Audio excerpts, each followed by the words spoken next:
Muy buenos días, amigos, colegas y seguidores de profesionistas farmacéuticos de México. Los saludo con mucho gusto hoy, que es 4 de marzo del 2023, y les invito a que se queden con nosotros durante estas 2 horas, ya que estaremos platicando de algo muy sabroso, nuestro desayuno, es acerca de la relación de farmacoterapia y psicoterapia. Sean todos bienvenidos. Recuerden que nuestras transmisiones son totalmente en vivo a través de Zoom y Facebook Live, sin fines de lucro y sin conflictos de interés. Todas las opiniones aquí vertidas, recuerden que son a título de personal de nuestros invitados, y el Instituto de Profesionistas Farmacéuticas de México tiene el único objetivo de dar a conocer qué es lo que hace el farmacéutico, su integración con el equipo de salud y la sociedad, no solo en México, también de manera internacional. Agradecemos a quienes nos transmiten, ¿no? Bueno, quienes están con nosotros por aquí el día de hoy, y recuerden que también estamos en nuestro Facebook. Seguimos invitando a que se afilien todos los días, y además de todo vamos uniendo poco a poco algunos beneficios. Para ir dando inicio a nuestro desayuno, voy a platicarles un poquito de nuestra propuesta del día de hoy, que es el cacahuatole, que les muestro. ¿Tendrás por ahí la foto, mi querida? Ay. Claro, permítame. Sí. Mientras yo les platico, ahorita les ponemos la foto para que se les vaya antojando. El cacahuatole es patrimonio cultural inmaterial de Tlaxcala, es una bebida de allá, y aunque parezca muy parecida a otras, la verdad es que esta es una bebida que también lleva haba, canela, anís y azúcar.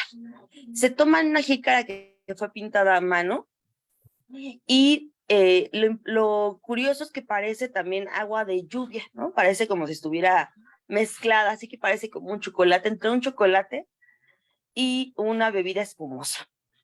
A ver si se les antoja, déjenme les pongo aquí la foto para que lo vean. Un momentito. Entonces, es una bebida espumosa. Esta jicarita es súper importante porque es pintada a mano por nuestros tlaxcaltecas, de donde es mi familia, por cierto. Y parece una bebida espumosa, ¿no? Un chocolate. Pero les decía, también lleva haba, canela, así que es una mezcla de sabores. Esperemos que lo disfruten. Y bueno, para el día de hoy tenemos invitados internacionales, así que les vamos a pedir que se presenten y nos digan qué es lo que están haciendo actualmente, de dónde laboran, y más o menos que se presenten. Adelante, Sergio, ¿puedes presentarte, por favor? Hola, ¿qué tal? Claro que sí, con mucho gusto. Nuevamente, gracias por la invitación y gracias a quienes nos acompañan. Bueno, mi nombre es Sergio Viera Niño, soy médico psiquiatra, soy egresado de la Facultad de Medicina de la Universidad Autónoma de San Luis Potosí en la licenciatura en Medicina. Posteriormente hice mi posgrado en psiquiatría en el Centro Médico 20 de Noviembre del ISSSTE en la Ciudad de México y en el Departamento de Salud Mental de la Universidad Nacional Autónoma de México. Hice mi maestría en psicoterapia en el Circuito Mexicano de Psicoterapia Integrativa Ecléctica. He sido médico maestro de psiquiatría en la Facultad de Medicina de acá de San Luis, en la Facultad de Enfermería. Trabajo en el Hospital Central Dr. Ignacio Morones Prieto, que es para San Luis nuestro hospital escuela, donde atendemos muchachos desde tercero de medicina hasta cuarto de especialidad. ¿Qué más? Bueno, ejerzo la práctica privada. He tenido la oportunidad de ser presidente de la Sociedad Potosina de Estudios Médicos, que es una sociedad que tiene 72 años de historia y donde nos reunimos todos los miércoles a las 9 de la noche con temas diversos, por ser una asociación de diversos profesionales de la medicina. Entonces, trabajamos todos los miércoles a las 9 de la noche. También tuve la oportunidad de ser presidente de la Asociación Potosina de Historia y Filosofía de la Medicina. Y actualmente, además de mi trabajo hospitalario, ejerzo la práctica privada. Y le voy a las Chivas. Muchísimas gracias. Ya sabes, acá luego todos fumas, pero bueno, no se los debo. No, Muchas gracias. ya Vamos con empezamos Marco. mal. Adelante, Marquito, por favor, ¿te puedes presentar? Sí, perdón. ¿Te podrías presentar, por favor? Claro, claro. Bueno, saludos cordiales, colegas y amigos de México, desde España. Yo soy José Luis Marco Garballo, soy farmacéutico especialista en farmacia hospitalaria, doctor en farmacia, también soy psicólogo y bueno, pues en los últimos años estoy dedicándome mucho al tema de la comunicación con los pacientes, sobre todo al abordaje de los trastornos psicoemocionales relacionados con las enfermedades médicas crónicas de alto impacto. Soy colaborador de la Sociedad Española de Farmacia Hospitalaria en estos aspectos. También colaboro con diferentes universidades del Estado español, fundamentalmente en el ámbito de la comunicación y de la atención farmacéutica conductual.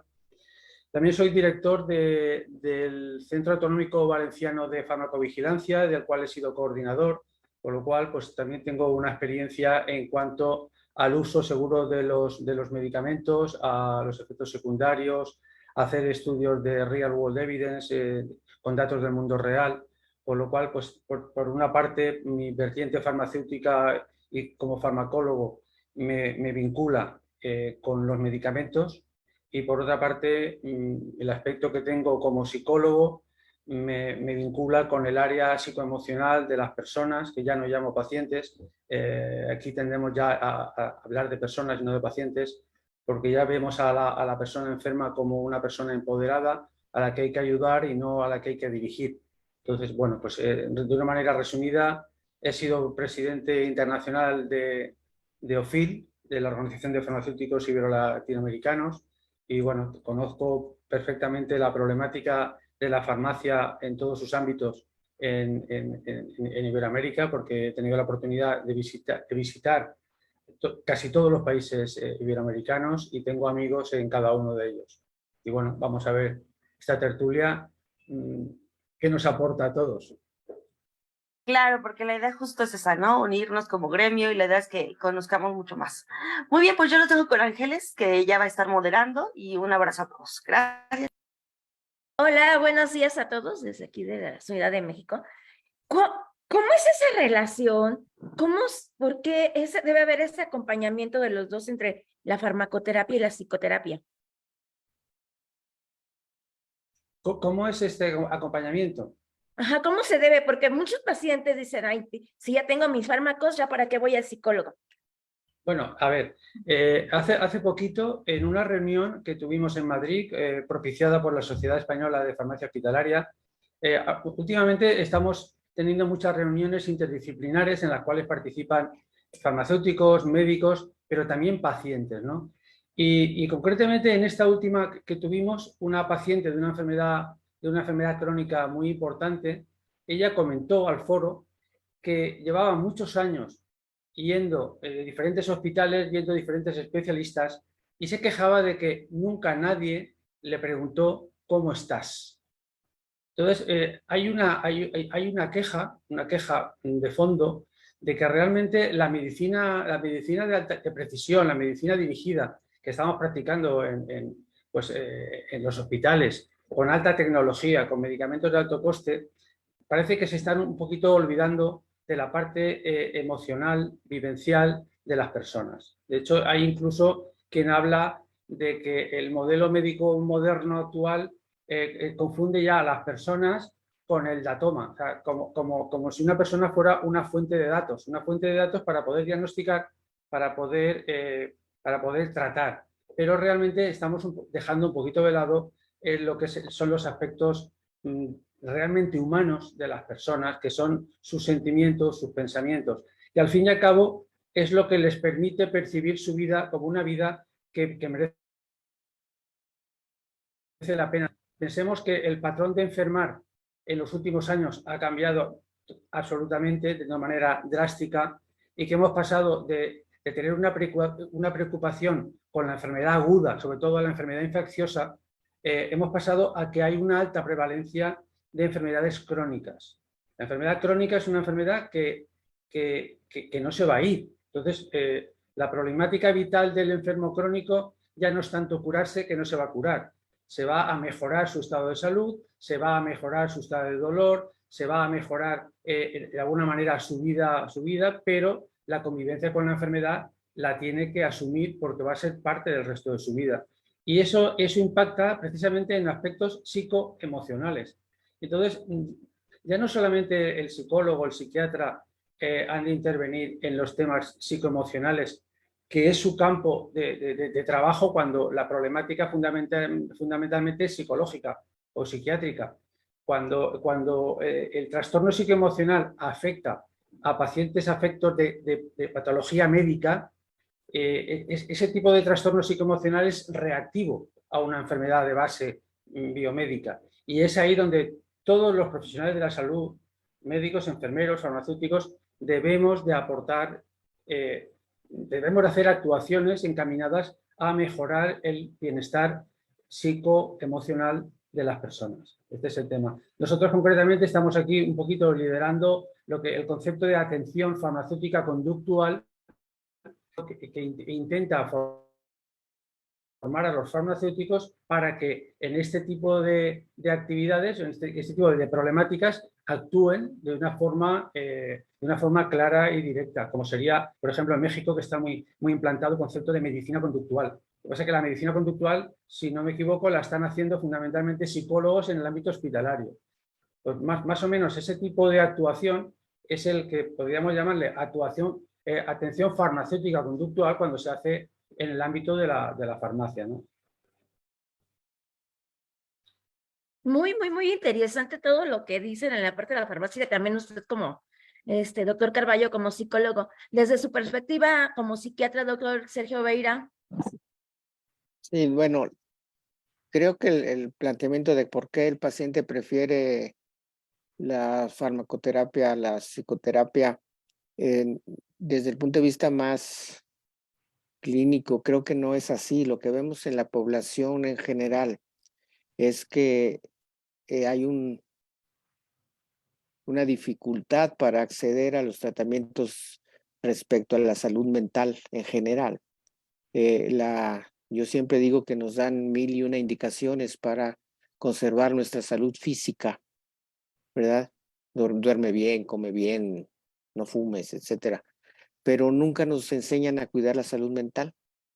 Ese es un aspecto que no está dentro de nuestro currículum de vida en general. Entonces, la atención a la salud mental siempre va quedando en un segundo o tercer nivel. Decía el doctor Garballo que la medicina actual está muy enfocada a la técnica y a los diagnósticos y a los tratamientos cada vez más sofisticados y se van olvidando del paciente como persona, lo cual es cierto. El paciente va perdiendo su valor intrínseco como ser humano y se va convirtiendo en un número, en un mueble, en un diagnóstico y al que hay que accederle para, entre comillas, curarlo cuando se puede. Ese es un aspecto importante porque inclusive el gremio médico en general no está tan sensibilizado para recurrir al apoyo psiquiátrico o psicológico. Generalmente a veces yo les digo que ya la puerta previa al precipicio. Entonces no recurren tan fácilmente al apoyo psicológico o psiquiátrico. Ha venido cambiando un poco, pero aún hay mucha reticencia. Y por parte del paciente, de parte de la persona doliente, también es igual. No creen que tratamientos de tipo psiquiátrico, psicológico puedan ser útiles. De manera que cuando un paciente llega a consulta o a tratamiento, ya transcurrió mucho tiempo. Dicen por ahí que cuando un paciente llega a buscar ayuda de tipo emocional, habitualmente ya pasaron entre 6 y 8 años de que empezó con sus problemas. Entonces hay mucha reticencia a buscar ayuda. El otro factor importante es que, curiosamente, de acuerdo al planteamiento que hace usted de psicoterapia o farmacoterapia, es más fácil, lo vemos en nuestro medio, que acudan con el psicólogo antes que con el psiquiatra, ¿sí? hay un poquito más de disponibilidad para apoyarse en el manejo psicológico que con el manejo psiquiátrico. Para muchas personas, aún en pleno siglo XXI, el psiquiatra sigue siendo así como ese personaje misterioso, ¿sí? Que atiende personas que están realmente enfermas de la cabeza. Entonces, cuando, inclusive cuando los médicos le dicen a un paciente que debe ir a buscar apoyo psiquiátrico porque su trastorno, sus condiciones lo requieren, me dice un ejemplo, me dice un amigo, oye, te mandé un paciente hace unos días, no ha llegado. Y le dije, no ha llegado. Le digo, no te preocupes, en tu consultorio y el mío debe haber algún tipo de vereda, ¿sí? Que hace que el paciente no llegue. O sea, el paciente puede ser referido a apoyo y no llega, porque como que ir con el psiquiatra ya es un estigma. Y el estigma de la enfermedad mental en nuestra sociedad sigue siendo muy impactante. Entonces, el paciente primero prefiere no ir con un psiquiatra o con un psicólogo. Segundo, si decide ir, primero va con el psicólogo antes que con el psiquiatra, porque ya ir con el psiquiatra implica que ya están perdidas todas las esperanzas. Entonces, creo que el planteamiento es al revés. Es más fácil que acudan a manejo psicológico antes que el psiquiátrico. ¿Cuál es la diferencia entre la psicoterapia y la farmacoterapia? Bueno, la psicoterapia, por definición, no utiliza medicamentos, tiene otro tipo de técnicas, un marco teórico diferente, y en la farmacoterapia el manejo básico es con medicamento. De hecho, por ejemplo, en sociedades médicas como en Estados Unidos, existe el psicofarmacólogo, ¿verdad? Es una persona entrenada solo para prescribir medicamento, no se involucra en ninguna otra cosa. Entonces, la farmacoterapia es eso, el manejo de medicamentos, y la psicoterapia son recursos técnicos bajo un marco teórico en el que no se requieren medicamentos. En teoría, porque la realidad está demostrado que en la mayor parte de los trastornos emocionales que tenemos la oportunidad de atender, no debe haber esa dicotomía radical entre o le doy medicamento o le doy psicoterapia. Inclusive está demostrado que la utilización de los dos recursos, cuando así se requiere, beneficia al paciente doblemente. Dicen, si la terapia te va a ayudar y el fármaco te va a ayudar, ¿qué tal que los utilizamos los dos?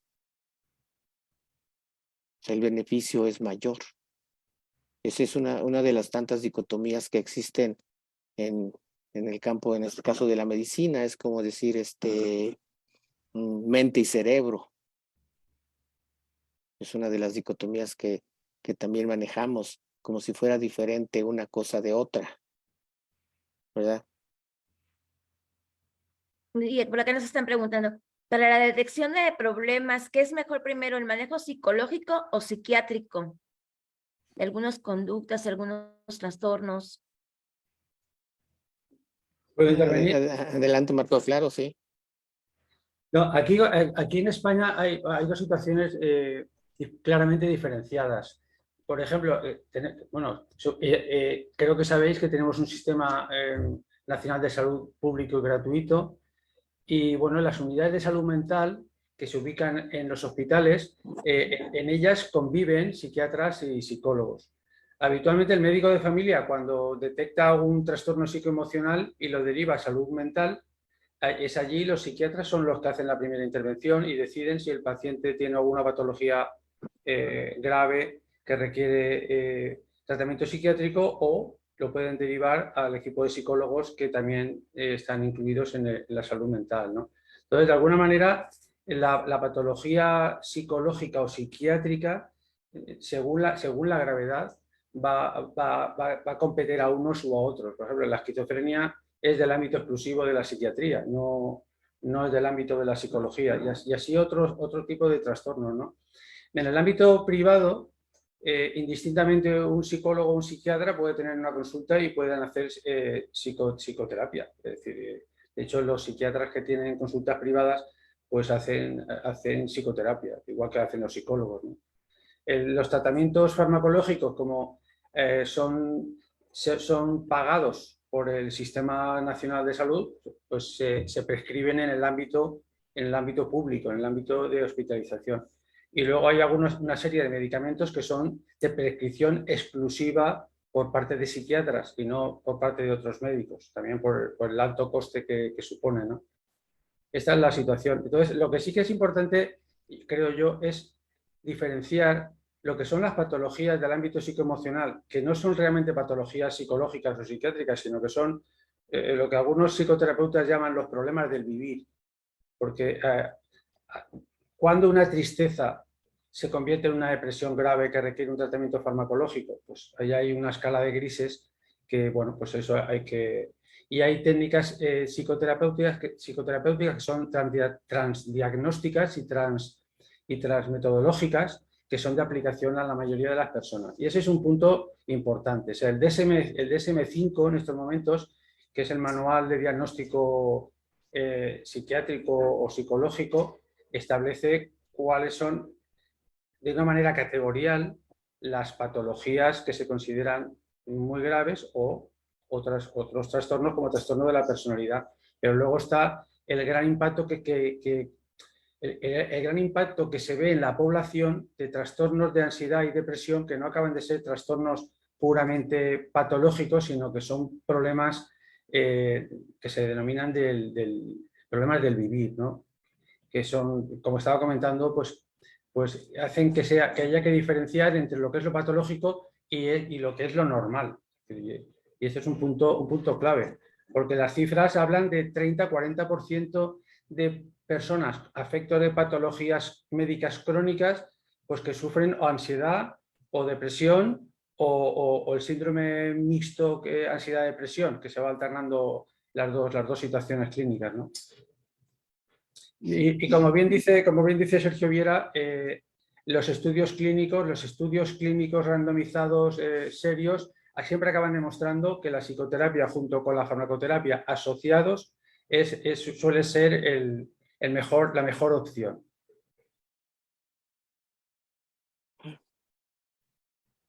Por acá también están preguntando, dice, ¿ha pasado que algún paciente acuda de primera vez a un psiquiatra y no lo necesite? ¿O ha pasado que el médico general lo refiere a un psiquiatra en consulta y el médico considere que el tratamiento puede ser tratado en psicoterapia?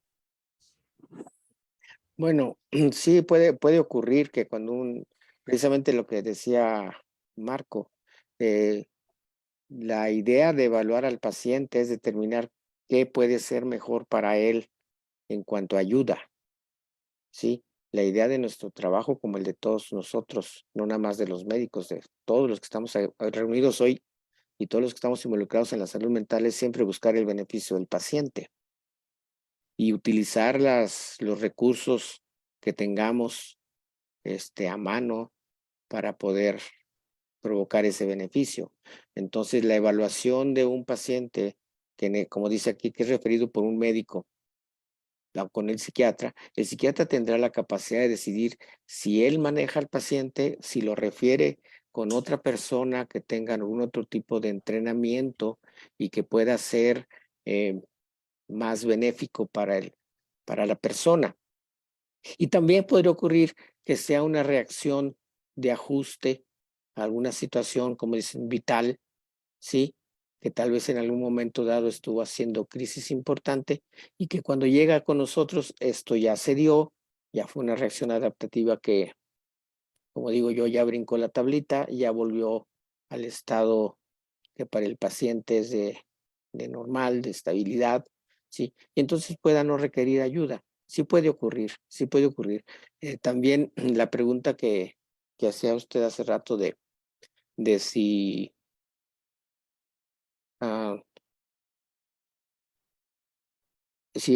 cómo distinguir entre una situación normal y una situación, por decir así, patológica, mucho tiene que ver con el sufrimiento de la persona. La persona que está sufriendo por alguna situación va a requerir ayuda independientemente que el trastorno sea, entre comillas, más profundo que otro. Si el paciente está sufriendo, va a requerir ayuda y es nuestra función proporcionarle la que en ese caso sea necesaria, ¿sí? También habría situaciones que se llaman con trastornos de personalidad en que el paciente no puede percatarse de que está provocando en su entorno un nivel de disfunción o que él mismo disfunciona. Entonces, de repente, la distinción así tal cual de un aspecto ya patológico de algo que no lo es, de repente no es tan fácil. Por eso se requiere un buen nivel de entrenamiento para diferenciarlo y reconocerlo. Por acá están preguntando, ¿la ansiedad puede ser detonante de una futura depresión? ¿Puedo? Doctor Sergio, ¿la ansiedad puede ser no tratada en un futuro, puede ser detonante de una depresión? Bueno, puede haber trastornos exclusivamente depresivos y exclusivamente ansiosos, ¿sí? De hecho, uno no pasa a otro. Lo que puede hacer es que puede haber una combinación de síntomas, como se mencionó hace rato, un síndrome ansioso depresivo que comprende las dos cosas, ¿sí? No que necesariamente una ansiedad se pase a una depresión. Lo que puede ocurrir es que clínicamente los síntomas ansiosos son más, por decirlo así, más fácilmente reconocidos por la persona. De repente los síntomas depresivos son como más velados, ¿sí? Como que menos palpables. Y lo que el paciente reconoce es ansiedad. De hecho, muchos tratamientos farmacológicos que aplican médicos no psiquiatras, médicos no bien entrenados en este negocio, el paciente llega, se queja de ansiedad, se le da tratamiento farmacológico para la ansiedad, pero no se explora más allá. Y lo más probable es que sea o un síndrome mixto, ansioso-depresivo, o, como dicen algunos otros clínicos, que la ansiedad sea un epifenómeno depresivo, o sea, que lo que esté en el fondo del cuadro sea una depresión, ¿sí? Pero lo que está dando la llamada de atención es la ansiedad. Entonces, se le da tratamiento para la ansiedad con resultados poco satisfactorios o inclusive pacientes que eternizan el trastorno porque el fondo real es una depresión. Entonces, hay que hacer una distinción clara entre, insisto, un trastorno ansioso y un trastorno depresivo. No quiero usar la palabra puros porque no hay puro en este asunto, ¿sí? Pero predominantemente o mayormente ansioso contra otro predominantemente depresivo para saber cómo se debe manejar. De repente los síntomas se imbrincan, se mezclan mucho. Entonces hay que hacer una buena apreciación clínica para saber si es una ansiedad per se, un trastorno de ansiedad, tal cual, o un trastorno depresivo con síntomas ansiosos, ¿sí? Porque si no, los disparos farmacológicos van a estar errados y el resultado no va a ser bueno. Muy excelente comentario, sí, porque siempre surgen dudas. Y esa parte, bueno, si ya estamos detectando eso, de doctor Marco Carballo, también usted como farmacéutico, y bueno, y desde el punto que también es psicólogo, ¿cómo lo podemos complementar? Porque no solo eso, o sea, con lo que dicen, o sea, sí, estoy en tratamiento, estoy con mis antiansiolíticos, estoy con mis antidepresivos, pero porque también hay mucha resistencia aquí, al menos aquí en la población en México, pero ¿cómo complementarlo con esa terapia psicológica Bueno, para tener una mejor respuesta? Porque no todo también puede ser medicamento, también hay que irle también bajando un poquito. pues en el ámbito hospitalario, y llevo ya muchos años trabajando en diferentes hospitales, la problemática psicoemocional en general es tratada como una especie de molestia que lo que hay que hacer es paliarla para que durante la hospitalización no dificulte los actos médicos que son los que tienen preponderancia en el hospital. Es decir, uno cuando ingresa en el hospital viene para algo muy concreto, va a ser algo agudo posiblemente, y entonces cuando aparece un trastorno psicoemocional durante la hospitalización, a todo el mundo le molesta. Entonces lo que se intenta es, digamos, aparcar ese problema para poder centrarse en el otro. Esto es lo habitual, salvo que uno vaya a la unidad de salud mental, donde el objetivo lógicamente es la salud mental. Pero en el resto de hospitalización siempre es un problema menor. Últimamente, hace poquito, participé en un congreso argentino de cuidados intensivos y en Argentina se está poniendo muy de moda lo que es la medicina narrativa. Entonces, llevarla incluso a los servicios de cuidados intensivos, porque la persona que está en cuidados intensivos sufre de un estrés añadido por su soledad, por el miedo que tiene a la situación clínica que está viviendo, por el ambiente tan impersonal que ofrecen las UCIs. Entonces, están intentando ellos, a través de técnicas que vienen de la psicología narrativa, acompañar, ayudar a esa persona para bajar su nivel de estrés, para bajar su nivel de ansiedad, porque está demostrado que una persona que tiene una menor carga de estrés psicoemocional, luego la respuesta a los tratamientos médicos y a la propia patología que está sufriendo es mejor. Eso en el ámbito de hospitalización. Concretamente, en la farmacia hospitalaria, nosotros tenemos las consultas de pacientes externos. En este hospital tenemos 3.500 pacientes que vienen periódicamente a recibir la medicación que se van a administrar ellos ambulatoriamente. Y nosotros estimamos más o menos que entre un 25 y un 30% de los pacientes que vienen al servicio de farmacia lloran delante del farmacéutico cuando se les pregunta ¿cómo estás? Hay hospitales o servicios de farmacia, nosotros también, que pues están empezando a hacer test rápidos de cribaje. Concretamente se viene a utilizar el HAD, que es un test de detección de ansiedad, depresión, y una vez se detecta con este test que tiene síntomas o que tiene síntomas que pueden ser sugerentes de ansiedad o depresión, pues en cada hospital toman las medidas oportunas. Es decir, o bien se notifica a la unidad de salud mental o a nivel local, en el propio servicio de farmacia, a la persona se le informa de que ha dado ese resultado y se le sugieren abordajes de tipo psicoterapéutico. Esto cada hospital lo está afrontando de una manera diferente, pero un método es este, es utilizar cuestionarios autoinformados de muy pocas preguntas y que rápidamente te pueden sugerir que existe un problema psicoemocional de base y que requiere algún tipo de intervención.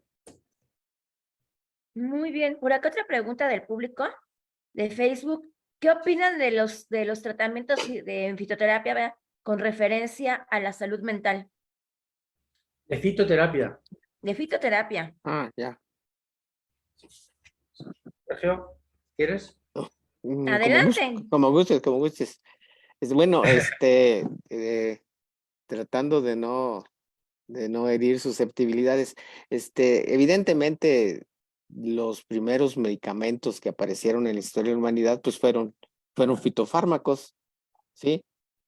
En la historia de la medicina, pues los fármacos ya como los conocemos ahora son recientemente nuevos. En cambio, como dicen, desde que el mundo es mundo, ha habido medicamentos a través de tés, de infusiones, de semillas, etcétera. O sea, lo primero que apareció fueron los fitofármacos. Y evidentemente, con el paso de los años, han quedado algunos que siguen teniendo una gran utilidad, otros que ya se ha demostrado que no la han tenido, de manera que sigue habiendo un nivel de prescripción de fitofármacos todavía importante, aunque no hay desafortunadamente una demostración clínica más precisa en cuanto a la utilidad práctica. Por decir un ejemplo, la hierba de San Juan, que muchos utilizan como antidepresivo, no hay, desde el punto de vista de estudios directos, que demuestren la utilidad o la dosis exacta, etcétera. De manera que de utilizar la hierba de San Juan y utilizar un antidepresivo tal cual, siempre va a ser preferible el antidepresivo, aunque en cuadros leves pudieran funcionar los fitofármacos, ¿sí? De hecho, en México hay medicamentos que contienen valeriana, ¿sí? Que son medicamentos para dormir o para la ansiedad, algunos para la depresión. Entonces sigue habiendo utilización de fitofármacos en el entorno médico, todavía sigue habiendo, y algunos con excelentes resultados, otros con no tan buenos. Y sí, porque a veces los encontramos en TESA en los centros como valeriana, pasiflora, rosa, rosa de no sé qué, y varios tipos de esas cosas, pero qué tan recomendables. Ah, es que ando estresado, ando ansiosa. Es importante esto que acaba usted de decir, y perdón por abusar del micrófono, ¿sí? Pero la tendencia que tenemos a automedicarnos es terrible, terrible. Y como los psicofármacos tienen muy mala fama, ¿sí? De hacerte adicto y de generarte otro tipo de problemas, etcétera. Y los fitofármacos o algún otro tipo de medicamentos te los venden como totalmente inocuos. Entonces, hasta como dice usted, en las farmacias los encuentra uno así a la mano, o nada más estiras la mano y agarras la caja, ¿no? En los centros comerciales lo venden, ¿sí? Sin ningún problema. Y el asunto no está tanto que no ocasionen efectos colaterales. El asunto para mí más importante es que lo que puede provocar es que la atención que el paciente requiera se prolonga el tiempo que lo busque. O sea, hay pacientes que llegan a consulta y dicen, ya es que ya tomé esto y esto y esto y no me mejoré, no me siento bien, y para eso ya pasaron meses.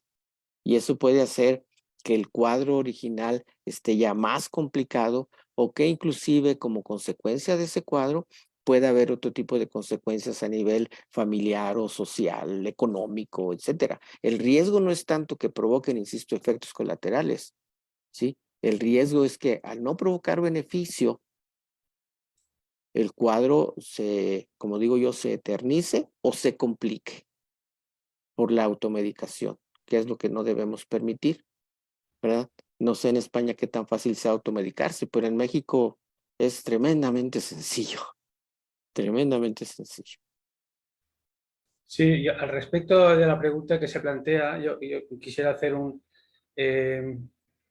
estudiando psicología encontré un personaje que es, bueno, un francés, Émile Coué. Émile Coué era farmacéutico y psicólogo, tenía su farmacia en París, y a él se le atribuye haber desarrollado el método de la autosugestión. De hecho, el efecto placebo se le imputa a él como descubridor, pero no solamente el efecto placebo, sino incluso la sugestión como una técnica terapéutica. Entonces, si entramos en Internet y lo buscamos, en Émile Coué vamos a encontrar muchísimas cosas.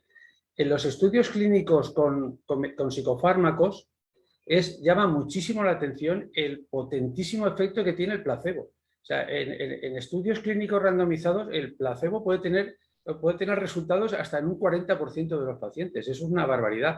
O sea, quiere decir que estamos en un ámbito muy complicado, que no se puede cuantificar con marcadores bioquímicos como otras patologías médicas, y que donde conceptos como la ansiedad, o la ansiedad o la tristeza, que son dos emociones primarias, que por lo tanto son adaptativas y útiles, es decir, la ansiedad es un movilizador de recursos para afrontar una situación de posible amenaza o percibida como amenaza, que se puede convertir en un problema de bienestar, pero que en sí misma ella es una emoción positiva, que ha ayudado al ser humano a salir en su evolución. Si no hubiéramos sido animales ansiosos, seguramente hubiéramos desaparecido.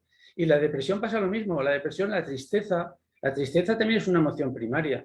Es una emoción que, si es profunda, es donde la persona ya ha agotado sus recursos personales para salir de la problemática en la que está, y en ese momento se moviliza la ayuda social. Una persona que está triste genera rápidamente el apoyo social, y eso es positivo. De este ámbito a entrar ya en la patologización del trastorno emocional, pues ahí es donde hay muchísimos criterios y dimensiones. Evidentemente, el único profesional capacitado para diagnosticar una enfermedad médica es un médico. Y concretamente las patologías del ámbito psicoemocional, evidentemente el psiquiatra es el profesional más capacitado para diagnosticarlo. No obstante, si no llegamos al estado de patología, sino que estamos en un ámbito emocional normal, de la vida normal, como comentamos, los problemas del vivir, pues si la cosa no es grave, se pueden afrontar de muchísimas maneras. Y muchos médicos de atención primaria, a los cuales los pacientes le consultan y dicen, me estoy tomando una planta medicinal, la respuesta es siempre la misma. Si te va bien, adelante. O sea, porque la curación de ese malestar psicoemocional, venga de donde venga, bienvenida sea, ¿no? Y por desgracia los medicamentos, aunque son los últimos aparecidos, son de alto coste y de última generación, sus resultados terapéuticos siguen estando lejos de estar cerca de lo deseado, ¿no? Muy bien. Doctor Carballo, con relación a la intervención que manejan en España, la biodescodificación, ¿es de ayuda ya que algunos profesionales usan la medicina alternativa? ¿Qué tan recomendable? ¿Qué nos puede hablar acerca de esto? Bueno, precisamente este es un tema ahora que a mí me tiene muy, muy motivado. He aprendido a que no se dice medicina alternativa, se dice medicina complementaria. Entonces, en cuanto a medicinas complementarias, pues hay muchísimas. Y yo estoy estudiando todas aquellas que puedo. Concretamente, pues tenemos desde la hipnosis ericksoniana, la hipnosis consciente, la bioenergética, la magnetoterapia, la musicoterapia, la risoterapia, tratamiento con sustancias enteogénicas. Si entramos en internet nuevamente y ponemos terapias alternativas, nos aparecen 72. Es decir, hay un montón de terapias. Y muchas del ámbito psiquiátrico. Por ejemplo, ahora estoy a punto de apuntarme a un curso de teatralización de la problemática, no me sale ahora el nombre, pero que hay muchísimas técnicas, muchísimas. Se calcula que hay 400 métodos psicoterapéuticos distintos que se vienen utilizando. El problema en este ámbito es que realmente evidencia científica, como se entiende la medicina basada en la evidencia, no va a haber. No va a haber porque para hacer ensayos clínicos randomizados hace falta un presupuesto económico, son muy costosos. La industria farmacéutica tiene esa capacidad para hacer estudios con medicamentos, pagar mucho dinero porque luego va a haber un rendimiento económico tras la comercialización, pero este tipo de terapias pues evidentemente difícilmente van a poder demostrar su utilidad de una forma científica. Pero desde luego la Pachamama, hace poquito, pensemos por ejemplo pacientes de cáncer, pacientes terminales con cáncer avanzado que ya realmente han agotado todas las vías terapéuticas, farmacológicas y digamos de tipo biomédico y se encuentran en una situación de desesperación personal, de tristeza profunda. Eso no son tristezas patológicas, son tristezas casi lógicas. Entonces ahí se están utilizando, cada uno utiliza, digamos, lo que le funciona. Entonces, últimamente me comentaba una compañera de Panamá que se está utilizando la Pachamama, que yo no lo había oído hablar. Y por lo visto la Pachamama tiene mucho que ver también con México, con ustedes. También se están utilizando terapias con sustancias enteogénicas para personas terminales o con depresiones muy graves. Se acaba de comercializar la esquetamina, es el principio activo, es del racémico ketamina, es un enantiómero del racémico, y la ketamina es una sustancia que tiene propiedades psicodislépticas. Pues se acaba de comercializar en España a un alto coste para depresiones profundas refractarias a los tratamientos convencionales de última generación que disponemos. Y este nuevo enfoque que aporta la esquetamina, que precisamente es una sustancia que produce disociación. Entonces, se parece mucho el efecto de esta sustancia al que producen otro tipo de sustancias que están en plantas naturales que ustedes conocen en México y que se vienen utilizando ancestralmente en los Andes. Y bueno, es un nuevo enfoque para el tratamiento de la depresión profunda vinculado con el uso de sustancias que vienen del mundo vegetal. Entonces, Ok. Aquí nos están haciendo otra pregunta de Zoom. Aprovechen, chicos, háganos las preguntas ahí a este panel de expertos a nivel internacional. Entonces, para que tanto de Zoom, Facebook, esperamos sus preguntas por aquí. Y nos están preguntando, a veces después de tomar medicamento para la depresión, ya uno se siente bien, deja uno de tomarlo. Y es horrible porque el apego es complejo, o sea, se empieza a sentir mal el paciente, yo "Ay, lo tengo que volver a tomar", y no es igual a una enfermedad. Bueno, ¿puedo? Adelante, doctor. Bueno, es interesante el comentario porque es un fenómeno muy común que vemos en el trabajo cotidiano. Esto, la primera idea que tenemos que tener es que hablando específicamente de los antidepresivos, eh, para que empiecen a hacer efecto un antidepresivo, debe tomar al menos de 3 a 4 semanas de la toma continua, ¿sí? O sea, no son medicamentos que actúan de forma inmediata. Toman de 3 a 4 semanas en empezar a mostrar su efecto.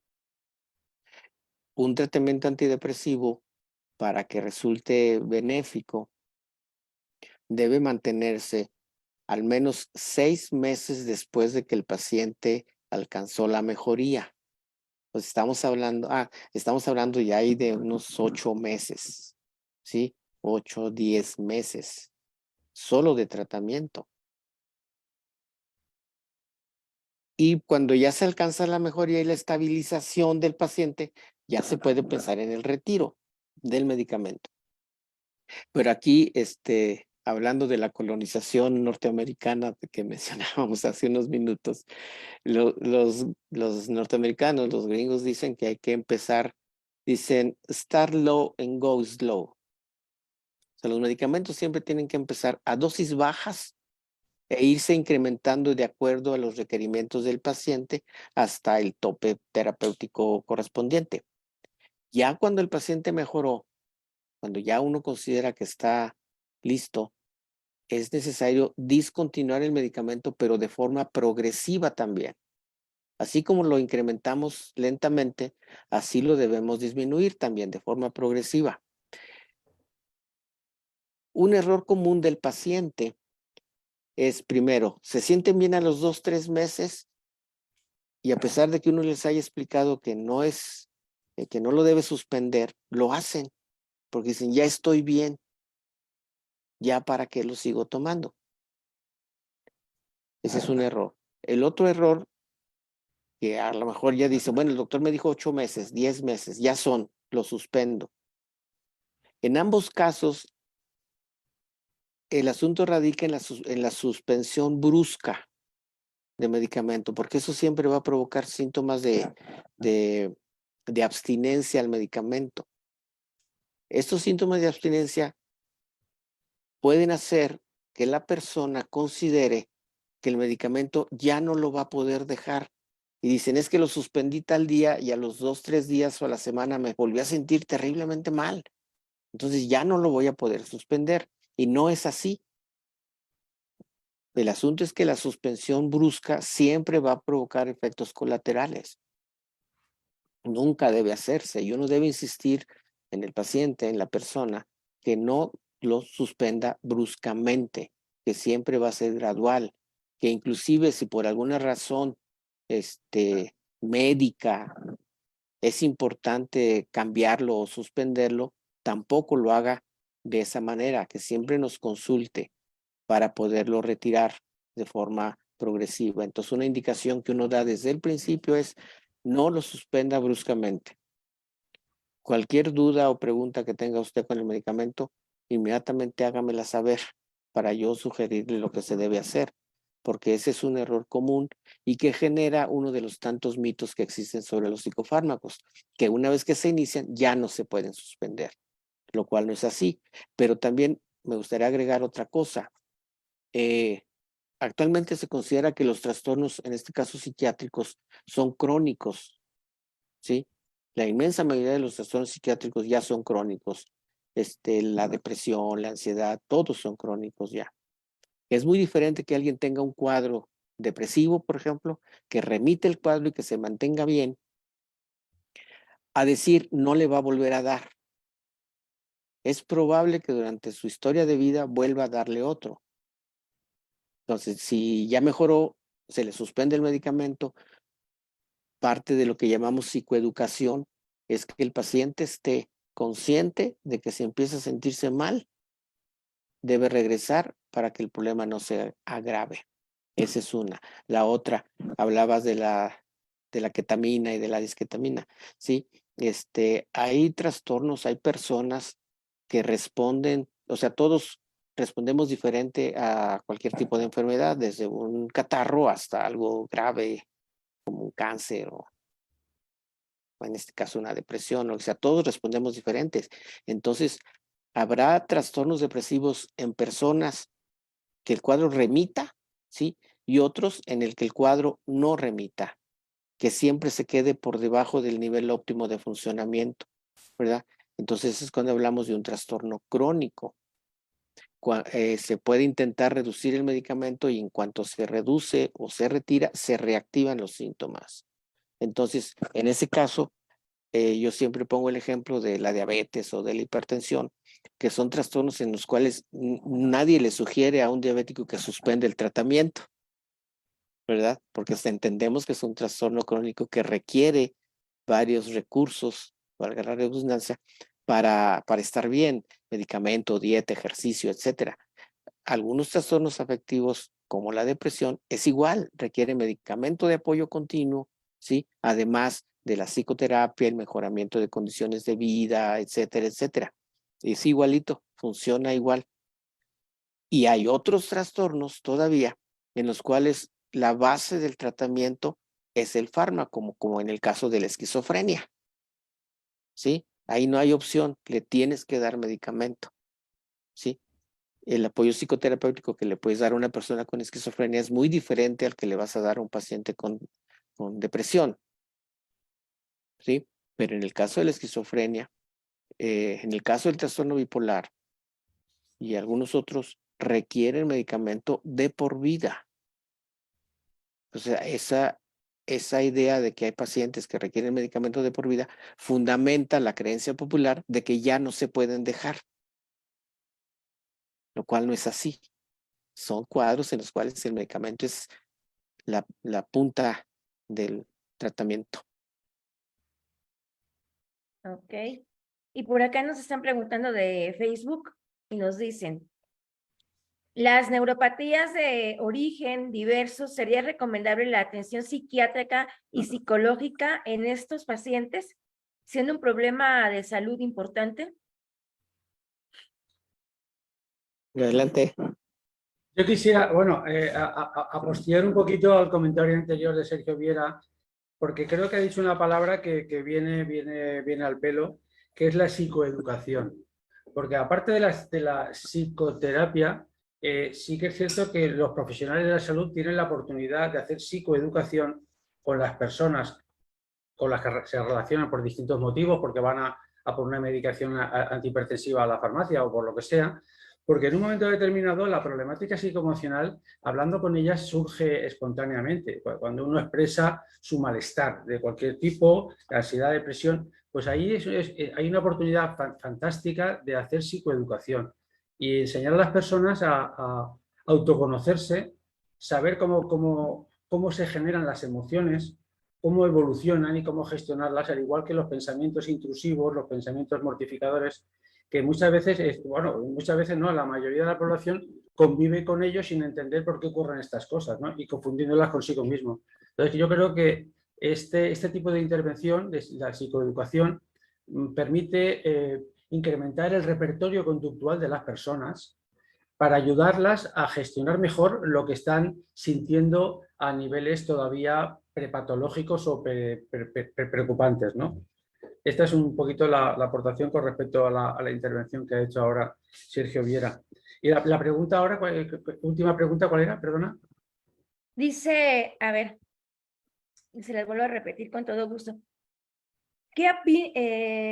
Las neuropatías de origen diverso, ¿sería recomendable la atención psiquiátrica y psicológica en estos pacientes?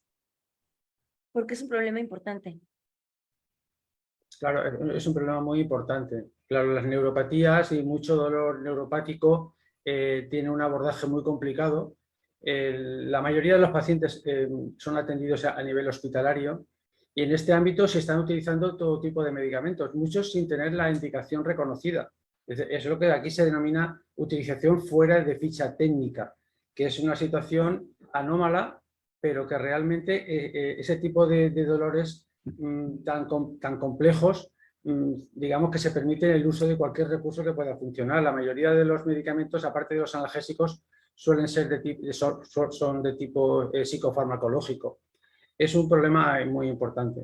Y en este sentido, por ejemplo, sí que se están utilizando técnicas complementarias, que no alternativas, como por ejemplo la hipnosis. La hipnosis tiene demostrada utilidad y con base científica de ser útil en la terapia del dolor crónico, concretamente el dolor neuropático, que es posiblemente el más complejo. Y bueno, de eso sí es cierto, ¿eh? Porque yo me pongo como ejemplo, no puedo tomar analgésicos, tengo Steven Johnson, entonces por medio de la respiración, ya van dos muelas del juicio, que sí lo puedo controlar ese dolor. O sea, respiro y cuando sacas el aire, se corta. Se corta por completo. Y ya llevo, y las muelas, famosas muelas de juicio, sí son bastante dolorosas. Adelante con los saludos.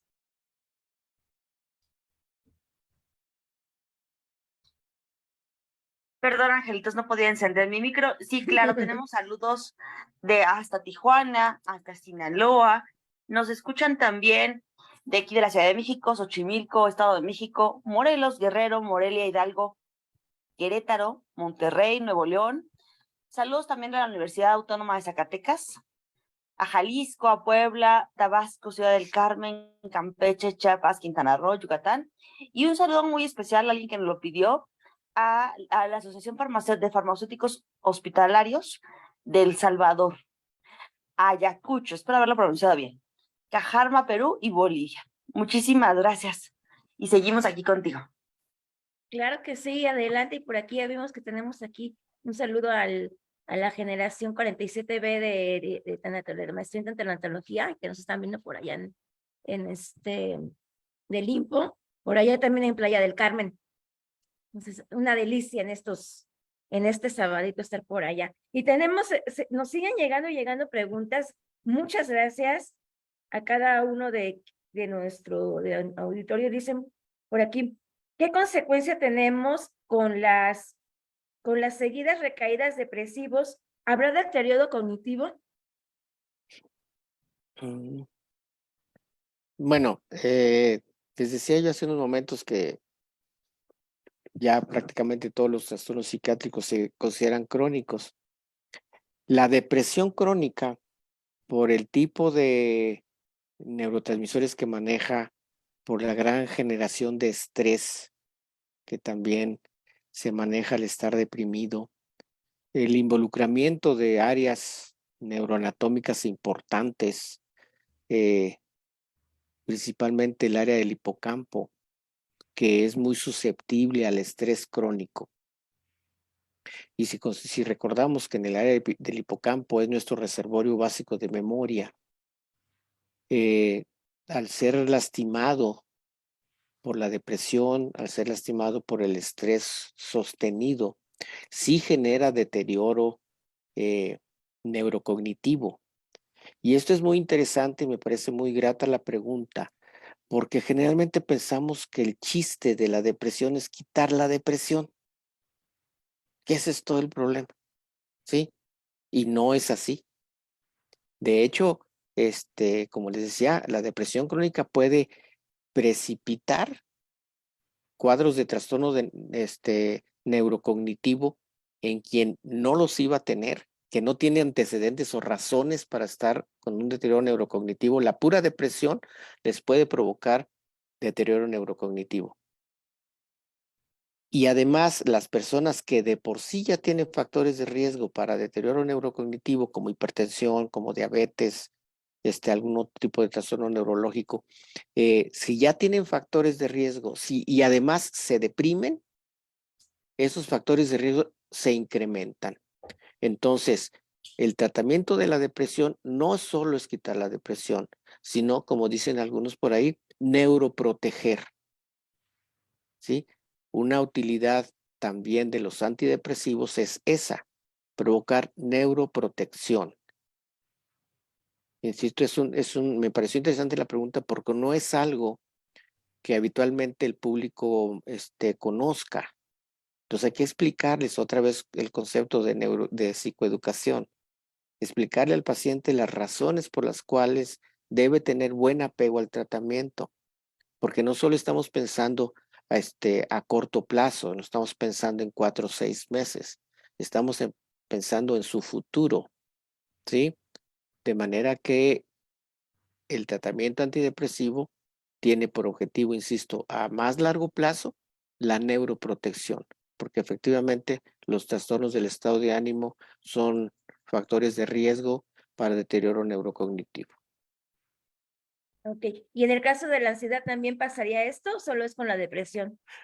Pasa también, aunque un poco menos, ¿sí? Pero también pasa, porque, insisto, no hay que olvidar que los trastornos mentales o emocionales finalmente tienen su asiento en el cerebro.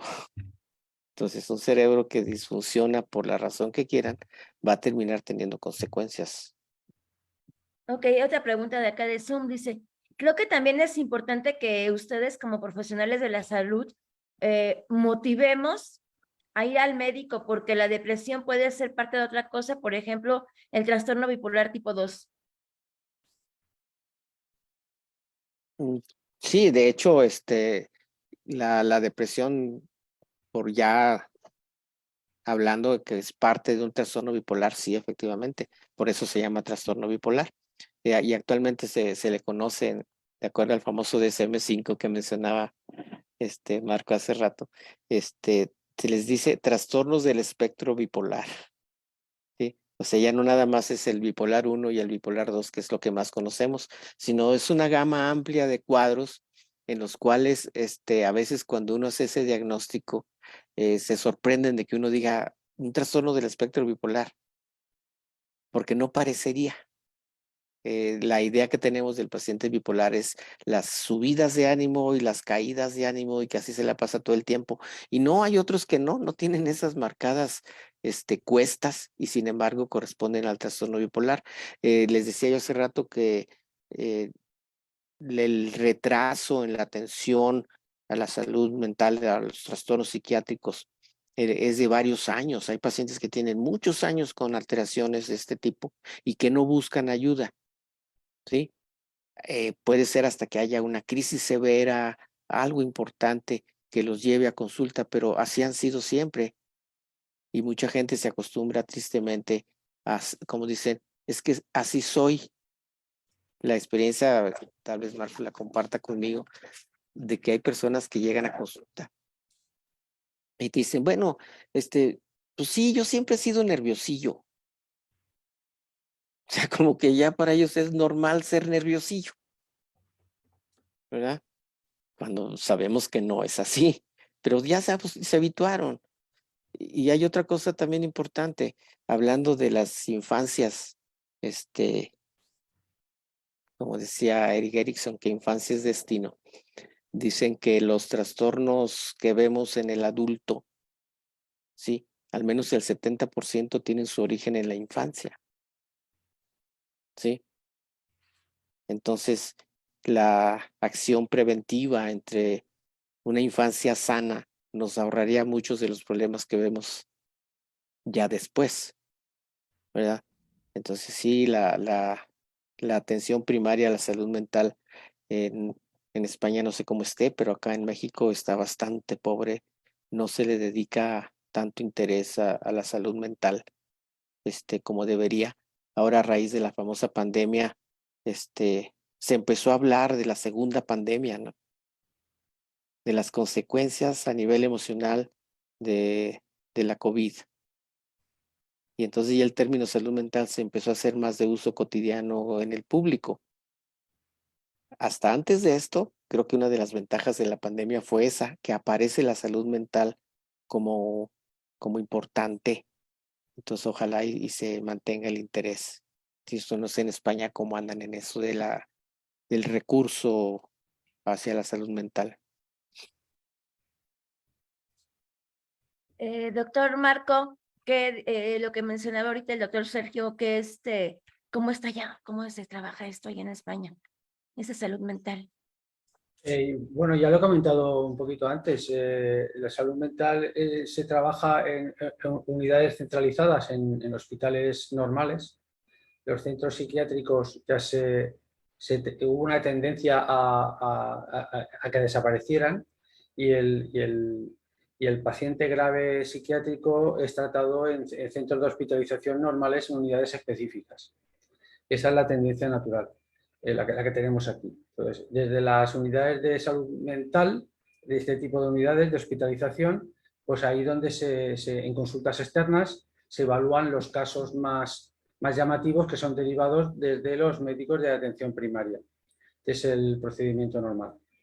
El tema de fondo de la problemática, pues claro, decía Sergio Viera que hay una tendencia a la cronificación de las patologías, tanto de la ansiedad, porque a base de repetir acaban produciéndose trastornos orgánicos en ciertas partes del cerebro que van a perpetuar la situación.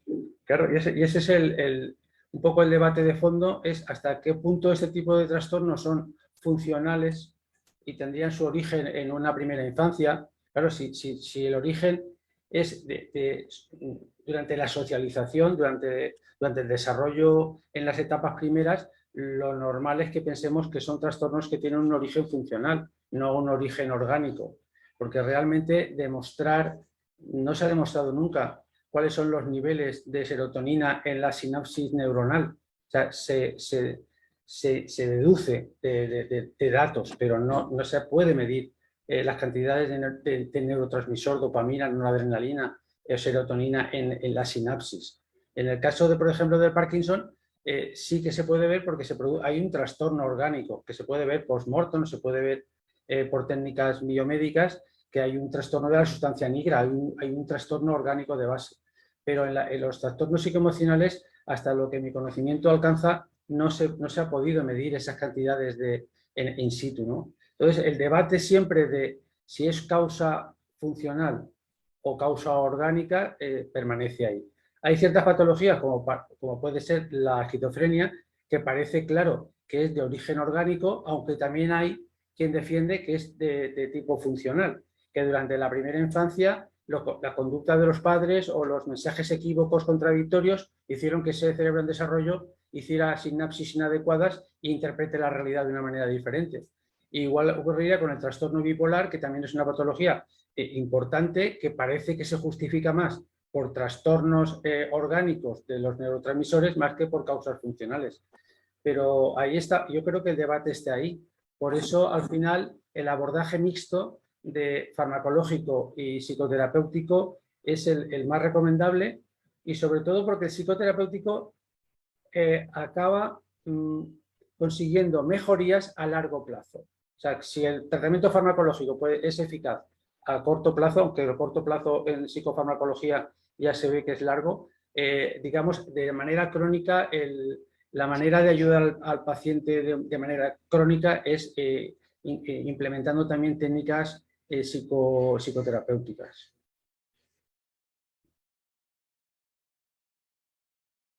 Lo que Bueno, mencionaba hace... Sí, adelante, doctor Sergio. no, hay que entender que la psicoterapia tiene por objetivo generar un nuevo aprendizaje.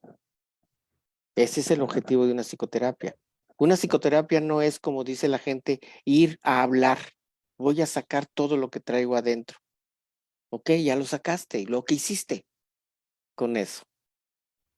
Ya hablaste 80 veces de tu mamá, de tu abuelita, de tu jefe, de lo que quieras. ¿Sí? ¿Y qué vas a hacer con eso que sacaste?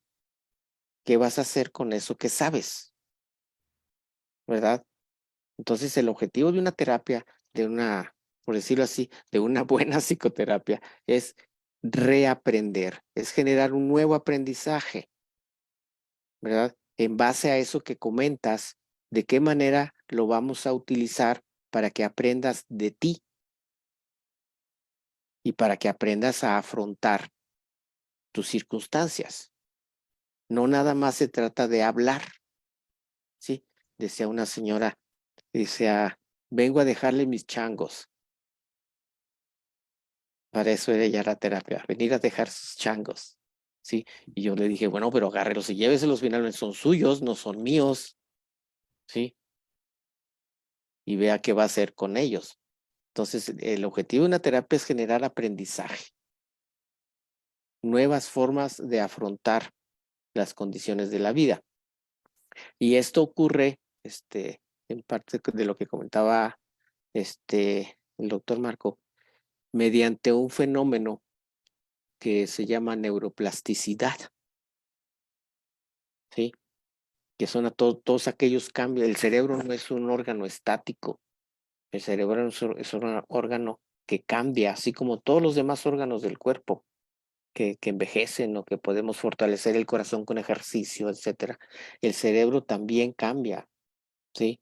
A través del fenómeno de neuroplasticidad, que es tratar de que se eliminen vías neurológicas, neuronales que no son del todo adecuadas y que se generen nuevas vías, ¿sí? Para que se modifique la conducta.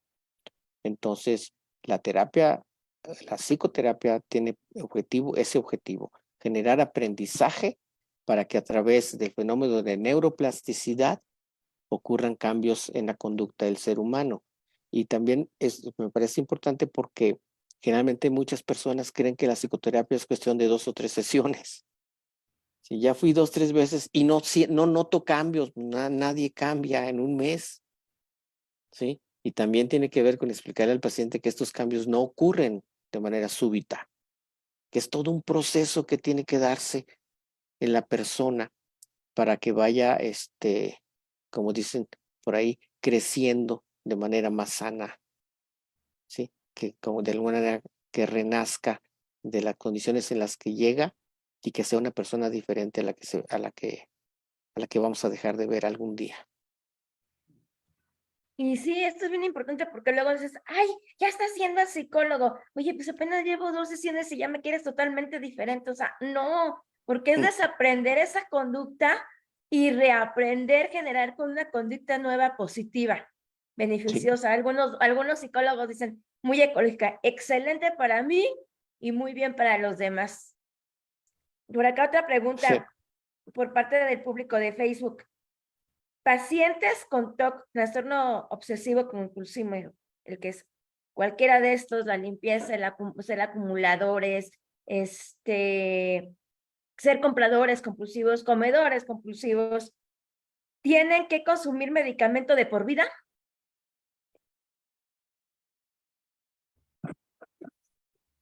¿Vas o voy? No, vas. Complementen entre los dos. Bueno, el trastorno obsesivo compulsivo, es uno de los trastornos que se engloban dentro del marco de los trastornos de ansiedad, ¿sí? Y la piedra angular del tratamiento obsesivo compulsivo efectivamente son los psicofármacos, sobre todo de los que se les llaman inhibidores selectivos de la recaptura de serotonina, ¿sí? Son los indicados en el trastorno obsesivo compulsivo como base de tratamiento. Evidentemente también vuelve aquí la conjunción que hemos hablado de tratamiento psicoterapéutico y psicofarmacológico. No el solo medicamento le va a ayudar al paciente, sí, de acuerdo. Pero si le agregas psicoterapia, le vas a ayudar 2 veces, ¿sí? Entonces, el beneficio va a ser mayor. La duración del tratamiento farmacológico varía. Hay personas que efectivamente terminan requiriendo al menos una dosis muy bajita del antidepresivo y otros que sí lo pueden dejar, pero eso sí ya depende de cada paciente, ¿sí? Adelante, doctor Marco. Perdón, no, perdón, nada más abusando un poquito. A veces yo digo les digo a mis pacientes que el medicamento es como un truco. Digo, vamos a tomar medicamento, pero el medicamento es un truco. El medicamento le va a ayudar a estar más tranquilo, a que su cerebro se serene y pueda pensar de manera más clara, que la psicoterapia funcione mejor, ¿sí? Y algún día lo vamos a dejar. Pero de entrada es un truco, nos ayuda a estar bien. Si no lo toma, vamos a estar batallando más tiempo del que usted merece. Entonces mejor vamos a recurrir a un truco farmacológico que algún día la idea es dejarlo. Perdón, Marco. Bueno, pues al respecto del TOC, y un poco me sonreía, los trastornos de la personalidad están catalogados entre 11 y 14, ¿no? Según, si miramos la incidencia de trastorno de la personalidad, cada uno de ellos puede tener una prevalencia en población del 1 al 3%. Si vamos sumando cada uno de los trastornos de la personalidad por ese porcentaje, pues veremos que el porcentaje de personas normales con trastornos de personalidad que se consideran normales, no neurotípicos, pues es muy alto. Y de hecho seguramente todos conocemos a un TOC. Es decir, hay gente que va a vivir con un TOC y hay trastornos más o menos graves, el trastorno anacástico, pero yo cuando digo que un trastorno es funcional es porque sirve para una función. O sea, la persona está utilizando sus recursos para paliar de alguna manera alguna intranquilidad y el TOC es una forma de manifestar que es útil para esa persona porque posiblemente haciendo esas conductas repetitivas o las que sean, pues de alguna manera algún beneficio obtiene de ello. O sea, que es una conducta compensatoria de algo interior que tiene la persona. Personas con TOC, yo en mi círculo de relación conozco a muchas perfectamente normales, profesionales de éxito y que tienen esa conducta, pero que es una conducta que puede ser incluso útil como puede ser rezar el rosario, que también sabemos que es una técnica universal para, digamos, para de alguna manera callar ese cerebro que nos mortifica con pensamientos perturbadores. Es decir, por eso insisto en que muchas veces detrás de las conductas que aparentemente son patológicas, si son compensatorias y son adaptativas y son compensatorias, pues evidentemente si no suponen un problema para la persona o para su entorno, podríamos considerarlas que no tienen mayor trascendencia. El problema es cuando esa conducta a la propia persona le producen algún tipo de deterioro, sería un trastorno egodistónico, o sea que él mismo, esa persona nota que esa conducta le molesta a ella, o bien, aunque a ella no le moleste, puede que sea su entorno el que se queje o exprese la queja de que esa conducta de esa persona está perturbando, digamos, la armonía del entorno inmediato. Esto es lo que diríamos que son trastornos de tipo funcional y no orgánico. O sea, que los medicamentos, evidentemente, volvemos a lo mismo, están siempre indicados. Hay terapias psicológicas que se denominan transdiagnósticas porque valen para muchos tipos de trastornos. De hecho, muchas de ellas, aunque tienen nombres diferentes, cuando miras que son de indicación pues aparece pues, ansiedad, depresión, trastorno obsesivo-compulsivo, siendo la misma técnica psicológica.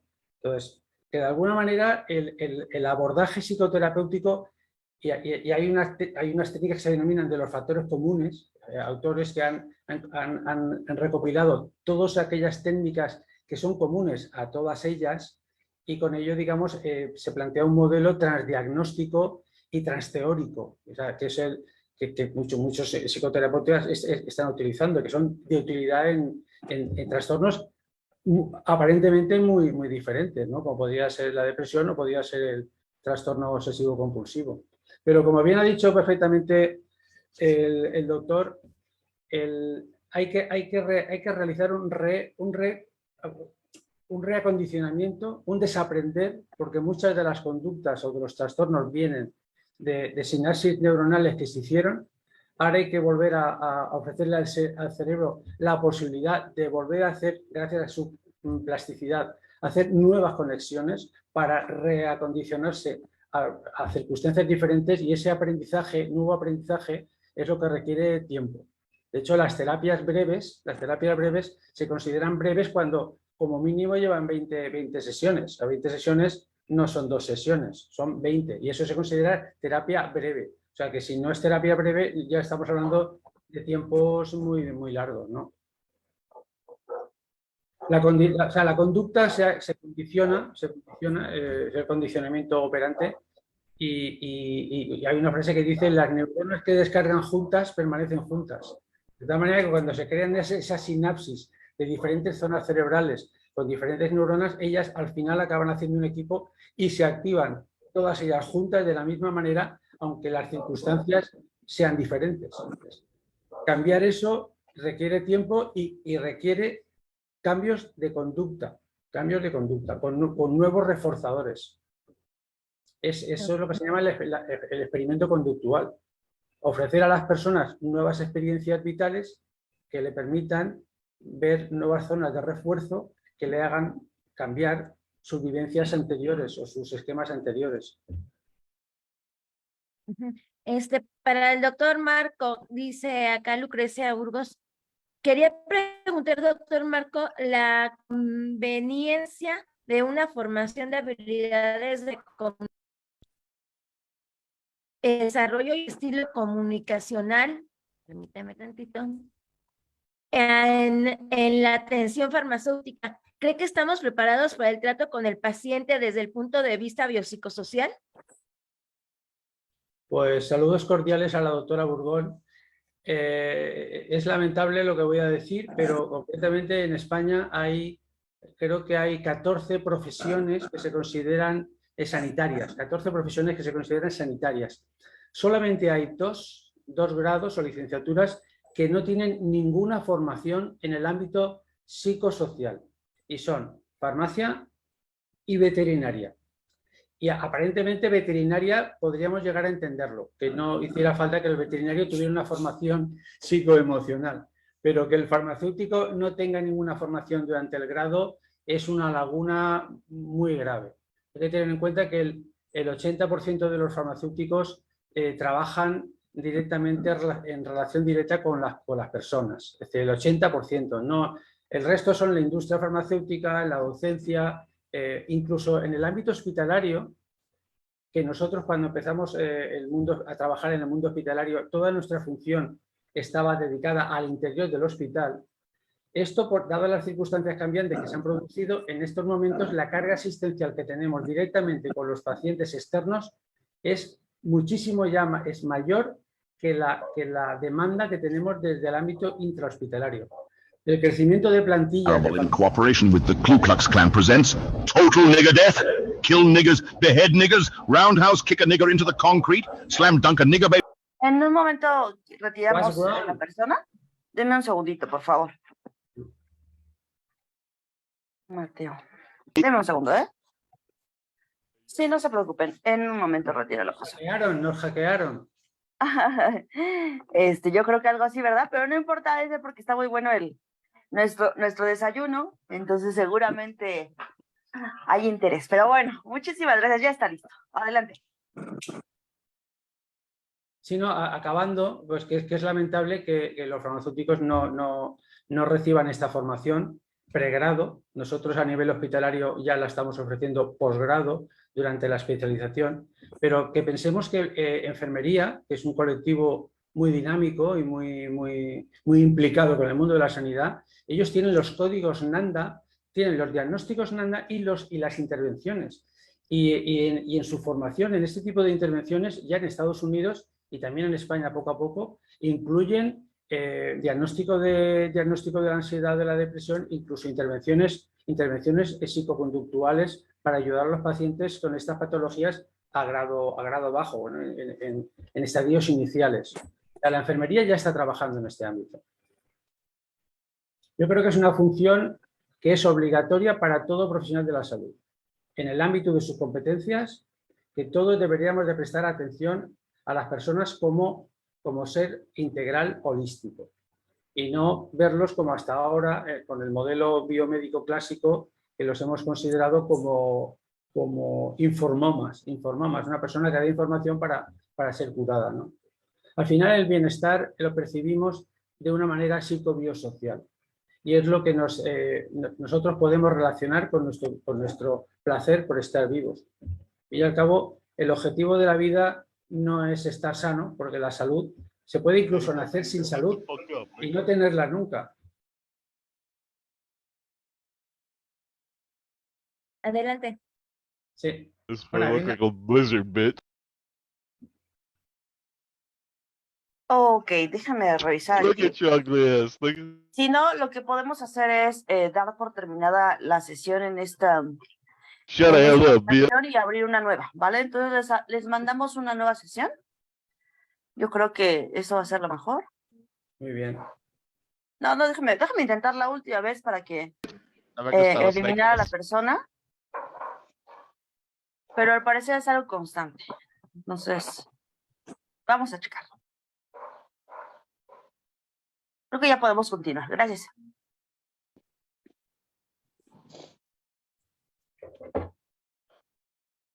Adelante. Con razón.